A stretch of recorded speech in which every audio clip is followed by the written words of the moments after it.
Next part of this question is, you always tell that it's a very great, it's highly effective if we develop subconscious skills that we have practice. Now it has become mechanical.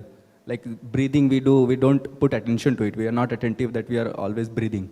So my question is that, like breathing, any activity can be developed in such a way that I don't need to divide my attention to it, and I can give full attention to holy name while doing that subconscious activity.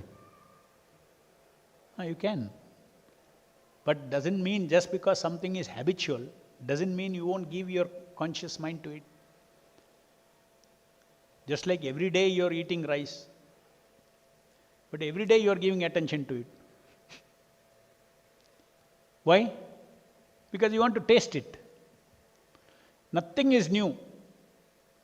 Breakfast, lunch time, anytime rice comes on your plate, your subconscious is trained how to eat rice. It is trained how to taste rice also. But still you will consciously taste. Isn't it?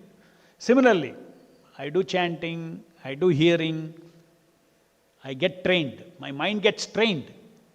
In spite of getting trained, because it is a personal activity, it is a relationship of seva, I will do consciously. Therefore, attention is required. You cannot just habitually do it. Every day we are chanting and hearing. Once you learn how to chant and hear nicely and correctly and sharply, you hear. Once you learn, within few months it will learn, the mind will learn, subconscious mind will learn. That doesn't mean now you can relax. Then your mind will go into thinking. Now you can enjoy the rasa of chanting and hearing consciously, without struggling, without the mind trying to take you away from here and there. That is the advantage of training in japa also. It's to our benefit. There's some part that the yantra should do that will get completely trained. Some part that the soul will continue to do. Just like if you train somebody to do deity worship, you'll tell him first you do offer arati, then you offer flowers, then you offer this, then items. You train him.